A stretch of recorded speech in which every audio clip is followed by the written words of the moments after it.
বন্ধুগণ, আমি কবি মহিউদ্দিন চৌধুরী মাইকেল আপনাদের সামনে আবারও উপস্থিত হয়েছি একটি যৌক্তিক রচনা পাঠ নিয়ে। আমার এই যৌক্তিক রচনাটির নাম থলের বিড়াল, বাঙালি ও বাংলাদেশি। আমি এই যৌক্তিক রচনাটি লিখেছিলাম 21/9/2024 খ্রিস্টাব্দে। পাঠ করছি। আমরা যারা বাংলা ভাষায় কথা বলি, আমাদের প্রায় সকলেরই জন্ম বাংলাদেশ, ভারতের পশ্চিমবঙ্গ, আসাম, ত্রিপুরা ইত্যাদি এলাকায়। হয়তো কেউ জীবন জীবিকার তাগিদে বা উন্নত জীবনযাপনের জন্য এই বাংলাদেশ বা অন্যান্য এলাকা, যেমন ভারতের পশ্চিমবঙ্গ ও ভারতের যে সমস্ত এলাকায় স্থায়ী নিবাস আছে বাঙালিদের, তারা সেই সমস্ত এলাকা ছেড়ে পৃথিবীর বিভিন্ন স্থানে বা দেশে স্থায়ী বা অস্থায়ীভাবে বসবাস করে থাকেন। কিন্তু আমরা সকলেই বাংলা ভাষায় কথা বলি বা আমাদের মাতৃভাষা বাংলা। আমরা সকলেই বাঙালি। আমাদের যাদের মাতৃভাষা বাংলা, আমরা সকলেই বাঙালি। কিন্তু আমরা যারা বাংলা ভাষায় কথা বলি, মাতৃভাষা বাংলা, এবং এই বাংলাদেশের ভিতরে আরও অন্যান্য নৃগোষ্ঠী বা আদিবাসী বা উপজাতি সম্প্রদায়গণ আছেন, তারাও বাংলা ভাষায় কথা বলে থাকেন। কিন্তু তাদের ভাষা, মাতৃভাষা বাংলা নয়, তাদের স্ব মাতৃভাষা আছে। কিন্তু তারা অত্যন্ত ক্ষুদ্র জনগোষ্ঠী, অল্প সংখ্যক মানুষ। যেমন 2011 সালের আদমশুমারি অনুযায়ী এই আদিবাসী বা ক্ষুদ্র নৃগোষ্ঠী বা উপজাতি এই বাংলাদেশে যারা আছেন, এদের সর্বমোট সংখ্যা 45টি, বাঙালি ছাড়াও। কিন্তু অত্যন্ত সত্য একটা বিষয়, সেটা হলো যে যারা এই ক্ষুদ্র নৃগোষ্ঠী, উপজাতি বা আদিবাসী আছেন, ওনারা সংখ্যায় অনেক কম। ওনাদের সংখ্যা শতকরা 1.10%। আর যারা বাঙালি আছেন, মাতৃভাষা যাদের বাঙালি, এনারা আছেন, আমরা আছি শতকরা 98.90%। তার মানে প্রায় ওরা 1%, আর আমরা প্রায় 99% বাঙালি। আর উপজাতি ক্ষুদ্র নৃগোষ্ঠী মাত্র 1%। কিন্তু আমরা এই দেশে যারা বসবাস করি, আমরা যাদের মাতৃভাষা বাংলা এবং যাদের মাতৃভাষা অন্যান্য, কিন্তু তারা বাংলাদেশে বসবাস করেন, এদের সবারই নাগরিকত্ব বাংলাদেশি। তাই আমরা বাংলাদেশে যারা আছি, তাদের মধ্যে দুটো ভাগে বিভক্ত আছে। একটা হলো যাদের মাতৃভাষা বাংলা, এরা বাঙালি ও বাংলাদেশি। আর যাদের মাতৃভাষা অন্যান্য, তারা বাংলাদেশি।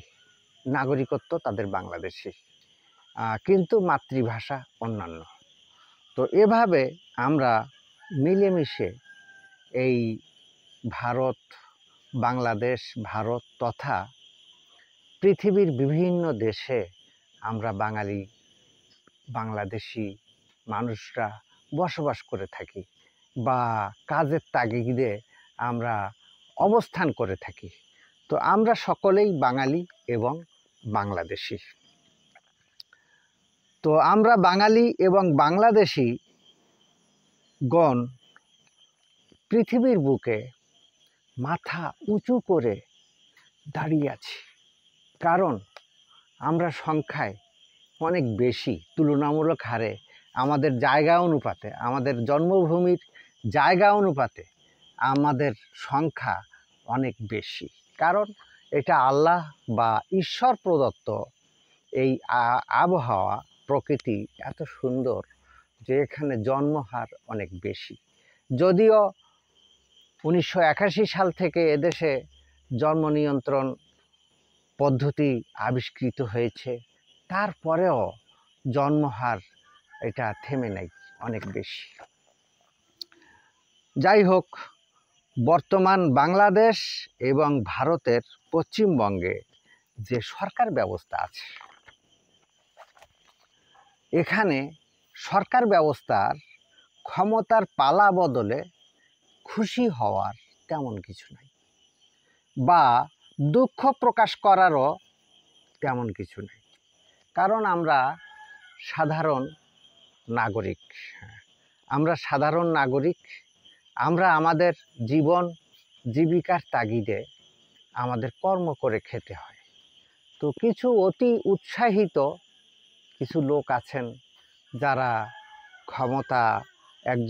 একটা শাসক গোষ্ঠীর ক্ষমতা চলে গেলে বা আর একটা শাসক গোষ্ঠী ক্ষমতায় অধিষ্ঠিত হলে তাদের অতি উৎসাহ জাগে। এই অতি উৎসাহের কারণে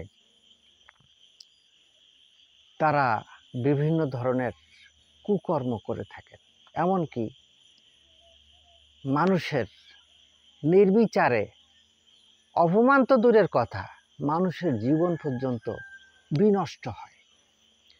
তো আমরা এই যে যারা অতি উৎসাহী মানুষ আছেন, আমরা যে অহংকার বোধ করি, আমাদের আসলে অহংকারের কিছু নাই। কারণ আসুন আমরা আমাদের এই বাংলায় বা এই বঙ্গে 10,000 বছর পিছন থেকে একটু ঘুরে আসি, যে আসলে আমাদের অহংকারের তেমন কিছু আছে কিনা। আমরা আজকে যারা অহংকার বোধ করি, আমরা অনেকেই মনে করি আমরা পবিত্র, পুত পবিত্র এবং অতি পবিত্র। কিন্তু আসলে আমরা কতটুকু পবিত্র, কতটুকু পুত পবিত্র, কতটুকু অতি পবিত্র, সেই বিষয়গুলো একটু জেনে আসি। আমরা বাঙালি জাতি প্রাচীন বাংলার অধিবাসী।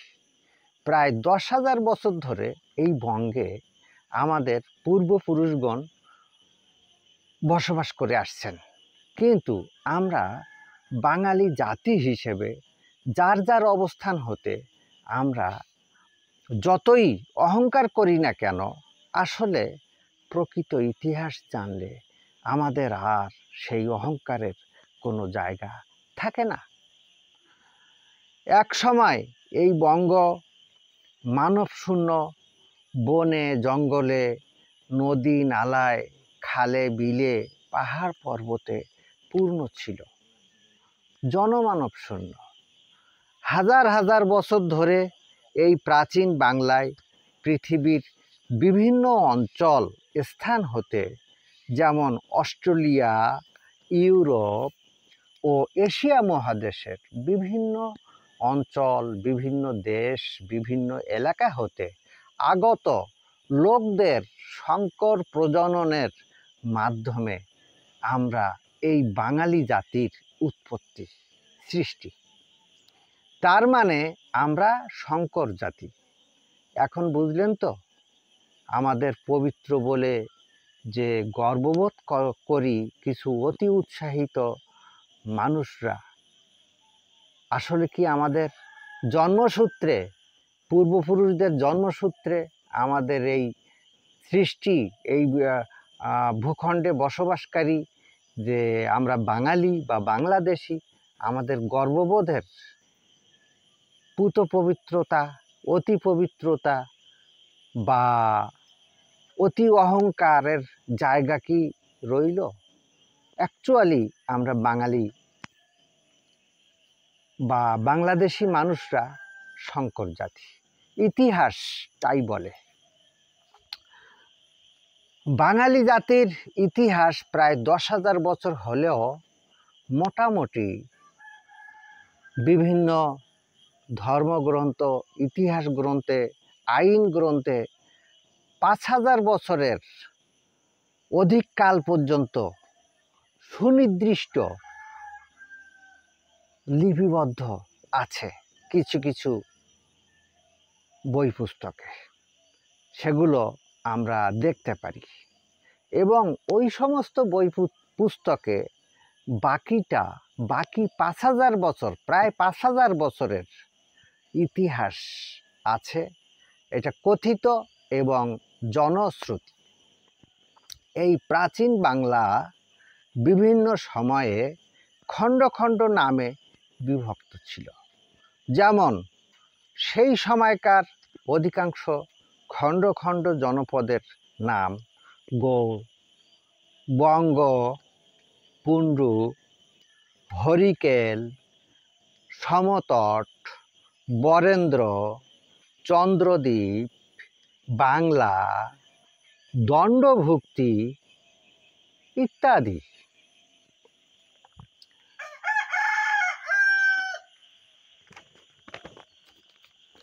প্রাচীন বাংলা ভাষার উৎপত্তি মূলত দ্রাবিড় জাতির অস্ট্রিক ভাষা হতে।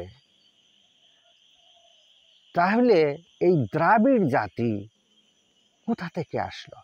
এরা সাবেক অস্ট্রেলিয়ান, বর্তমান যেটা অস্ট্রেলিয়া মহাদেশ আছে, এই অস্ট্রেলিয়া মহাদেশ থেকে আগত দ্রাবিড় জাতি। আর এই দ্রাবিড় জাতির ভাষা ছিল অস্ট্রিক ভাষা। এই অস্ট্রিক ভাষা হতে আমাদের এই বাংলা ভাষার উৎপত্তি। আমাদের এই বাংলা ভাষার ইন্দো প্যাসিফিক ভাষার একটি অন্তর্ভুক্ত ভাষা। আমাদের প্রাচীন বাংলার প্রাচীন কাল হতে হিন্দু, বুদ্ধিস্ট, মুসলিম, খ্রিস্টিয়ান শাসকগণ কখনো খণ্ড খণ্ড জনপদ হিসাবে, কখনো একীভূত জনপদ হিসাবে শত শত বছর, শতাব্দীর পর শতাব্দী শাসন করেছেন। কেউ বা 10-20 বছর, কেউ বা অল্প সময়ের জন্য শাসন করেছেন।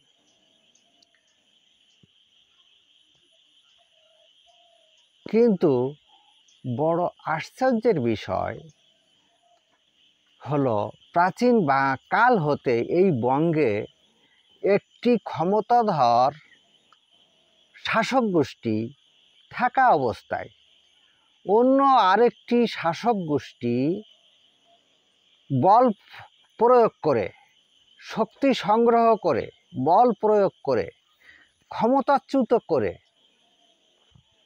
হয়তো পূর্বের সেই ক্ষমতাসীন শাসক গোষ্ঠীদেরকে মেরে ফেলেছে, না হয় অন্যত্রে তাড়িয়ে দিয়েছে। কখনো কখনো অতি নির্মম নির্যাতনের মাধ্যমে মারতেও আমরা ইতিহাসে দেখেছি। এভাবে 1947 খ্রিস্টাব্দের পূর্বে প্রায় 3,000 বছরের ইতিহাস এমন। 1947 সালের 14ই আগস্টে পূর্ববঙ্গ পাকিস্তানের অধীনে চলে যায়। এটা বর্তমান পাকিস্তানের জাতির পিতা বা জাতির জনক কায়েদে আজম মোহাম্মদ আলী জিন্নাহর দ্বিজাতি তত্ত্বের ভিত্তিতে সর্বশেষ ব্রিটিশ লর্ড, এই দিল্লির যে ব্রিটিশ লর্ড ছিলেন লর্ড মাউন্টব্যাটেন, এই লর্ড মাউন্টব্যাটেনকে দ্বিজাতি তত্ত্ব ভিত্তিতে বুঝিয়ে এই পূর্ববঙ্গ পাকিস্তানের আন্ডারে নেওয়া হয়। কিন্তু এই দ্বিজাতি তত্ত্ব ভুল ছিল, কারণ লর্ড মাউন্টব্যাটেনকে কায়েদে আজম মোহাম্মদ আলী জিন্নাহ পাকিস্তানের জনক। 1947 সাল থেকে আজ পর্যন্ত উনি পাকিস্তানের জনক বা পাকিস্তানের জাতির পিতা। তো আমাদেরও 23 বছর উনি আমাদের জাতির পিতা ছিলেন। এই বাংলাদেশ বা এই পূর্ববঙ্গ, আমরা এখন যেটা বাংলাদেশ, আমাদেরও জাতির পিতা 23 বছর উনি ছিলেন। কিন্তু উনি লর্ড মাউন্টব্যাটেনকে যে দ্বিজাতি তত্ত্বর ভিত্তিতে এই দেশটি বিভক্ত করার জন্য খণ্ড করেছিলেন, এটা নিঃসন্দেহে ওই দ্বিজাতি তত্ত্বটা ভুল ছিল। কারণ উনি লর্ড মাউন্টব্যাটেনকে বোঝাতে সক্ষম হয়েছিলেন যে এদেশে দুটো জাতি বাস করে, হিন্দু আর মুসলিম। কিন্তু নয়, এদেশে বহু জাতি বহুকাল আগে থেকে এই ভারত উপমহাদেশে বসবাস করত, এখনও করে থাকে। কিন্তু এর মধ্যে প্রধান 5টা জাতি তখনও ছিল, এখনও আছে, যার মধ্যে হিন্দু, মুসলিম, বুদ্ধিস্ট, খ্রিস্টিয়ান এবং শিখ। এই 5টা জাতি বৃহৎ জাতি ছিল, তখনও ছিল, এখনও আছে। এবং জৈন ধর্মের একটা বৃহৎ জনগোষ্ঠী এখন বৃহৎ আকার ধারণ করছে, কিন্তু তখন এত বৃহৎ আকার ছিল না 1947 সালে। তাহলে নিঃসন্দেহে এই দ্বিজাতি তত্ত্বের ভিত্তিতে যে কায়েদে আজম মোহাম্মদ আলী জিন্নাহ আমাদের এই পাকিস্তানকে ভারত থেকে দুটো খণ্ডে বিভক্ত করে যে এনেছিলেন লর্ড মাউন্টব্যাটেন, ইংরেজ লর্ড, ব্রিটিশ লর্ডের থেকে, এটা নিঃসন্দেহে ভুল ছিল। ওনার ক্ষমতায় যাওয়ার একটা আকাঙ্ক্ষা ছিল, একটা ক্ষমতায় যাওয়ার একটা প্রয়াস ছিল, যে কারণে উনি ক্ষমতায় যাওয়ার জন্য এই দ্বিজাতি তত্ত্বটা ব্যবহার করেছিলেন। কিন্তু এই দ্বিজাতি তত্ত্বটা ভুল ছিল। তো এই ভুলের কারণে আমরা যারা এই বাংলাদেশ এবং তথা পাকিস্তানে অবস্থান করতাম 1947 সাল থেকে এবং এখনও করি, আমরা এদেশের জনসংখ্যা হারে যে মুসলিমদের জন্য কায়েদে আজম মোহাম্মদ আলী জিন্নাহ যতটুকু জায়গা এই ব্রিটিশ লর্ড মাউন্টব্যাটেন থেকে নিতে পেরেছিলেন, এটা জনসংখ্যার হারে আনুপাতিক দিক থেকে এটা খুবই অল্প ছিল। তাহলে এই যে বৃহৎ ভারতের ভিতরে অনেক মুসলিমদেরকে এতিম করে উনি শুধুমাত্র ক্ষমতায় যাওয়ার জন্য দেশটাকে দ্বিখণ্ডিত করেছিলেন, এইটা ভুল ছিল না ঠিক ছিল, এইটা আমি, আপনারা যারা পাঠক শ্রোতা আছেন, আমি আপনাদের উপরে, আপনাদের বিবেকের বিচারের উপরে ছেড়ে দিলাম, যে আপনারা এটা চিন্তা করুন, সিদ্ধান্ত নিন যে এটা ভুল ছিল না ঠিক ছিল। কিন্তু 1947 সাল থেকে 1971 সাল পর্যন্ত যদিও এই বাংলাদেশ পাকিস্তানের অধীনে ছিল, কিন্তু 1971 সাল থেকে একটা মুক্তিযুদ্ধের মাধ্যমে স্বাধীন বাংলাদেশের সৃষ্টি হয় এবং এই স্বাধীন বাংলাদেশ আজও অবধি অখণ্ড অবস্থায় বিদ্যমান রয়ে গেছে। অপরদিকে 1947 খ্রিস্টাব্দে 15ই আগস্টে পশ্চিমবঙ্গের, ভারতের পশ্চিমবঙ্গ, এটা ভারতের অধীন হয়ে যায় এবং অদ্যাবধি সেভাবেই আছে। এবং সেখানে পশ্চিমবঙ্গ প্রাদেশিক শাসন সেই 1947 সাল থেকে আজও অবধি সেখানে রয়ে গেছে। কখনো কমিউনিস্ট বামপন্থী, কখনো লিবারেল উদারপন্থী, তবে বেশি সময় ধরে কমিউনিস্ট শাসক জনাব মহাশয় জ্যোতি বসু, উনি বাবু জ্যোতি বসু, উনি ম্যান অফ নারায়ণগঞ্জ, গ্রেটার ঢাকায় ওনার জন্ম। উনি নারায়ণগঞ্জের সোনারগাঁতে ওনার জন্মস্থান। উনি দেশ বিভাগ 1947 সালের পরে ভারতে চলে যান। উনি 35 বছর এই পশ্চিমবঙ্গকে শাসন করেছেন। তারপরে ওনার মৃত্যুর পরে বাংলাদেশের বা এই পূর্ববঙ্গের গোপালগঞ্জের বুদ্ধদেব ভট্টাচার্য, উনি আরও 5 বছর এই পশ্চিমবঙ্গ শাসন করেছেন। তারপর উনি এরপর পর্যায়ক্রমে ক্ষমতার পালা বদলে বর্তমানে তৃণমূল কংগ্রেস, ম্যাডাম মমতা ব্যানার্জি, উনি এই দেশ শাসন করছেন।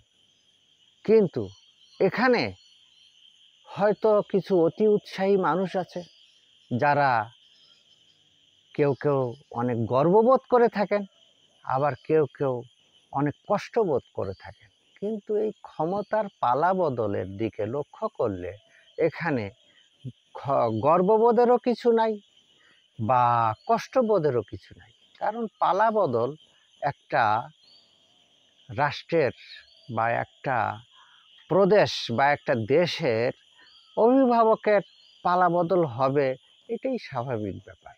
আমরা মানুষ সাধারণত আমাদের বাংলাদেশের বর্তমান গড় আয়ু 71 বা 72 বছর। তারপরেও যারা সচেতন হয়তো 95, 100 বা 120 বছরেরও ঊর্ধ্বে কিছু কাল বেঁচে থাকেন। তো তাহলে এই আমাদের যে প্রজন্মের পর প্রজন্ম, শতাব্দীর পর শতাব্দী, সহস্রাব্দের পর সহস্রাব্দ ধরে একজন মানুষ বাঁচে না, তাহলে এই পৃথিবীর জীবনকাল থাকে না। তাহলে ক্ষমতার পালাবদল হবে, এটাই খুব স্বাভাবিক ব্যাপার। এখানে গর্ববোধেরও কিছু নাই, অহংকার বোধেরও কিছু নাই বা কষ্টবোধেরও কিছু নাই। কিন্তু আমাদের এই পূর্ববঙ্গ 1947 সাল থেকে 1971 সাল পর্যন্ত পাকিস্তানের অন্তর্ভুক্তি থাকলেও 1971 সালে স্বাধীনতা লাভ করে। বাংলাদেশ নামে নতুন দেশ সৃষ্টি হয়।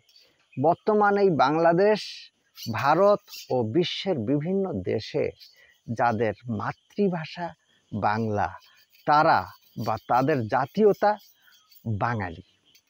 এবং বাংলাদেশে যারা বিভিন্ন নৃগোষ্ঠী এবং উপজাতি বা আদিবাসী গণ বসবাস করে থাকেন, বাঙালি মাতৃভাষা বাঙালি, এদের পাশাপাশি তাদেরও নাগরিকত্ব বাংলাদেশি। কিন্তু আমরা যাদের মাতৃভাষা বাংলা, আমাদের জাতীয়তা বাঙালি, কিন্তু আমরা বাংলাদেশে বসবাস করি, তাই আমাদের নাগরিকত্ব বাংলাদেশি। এই জায়গাটায় অনেকে গুলিয়ে ফেলেন যে আমাদের জাতীয়তা চেঞ্জ হয়েছে। না, জাতীয়তা চেঞ্জ হয়নি।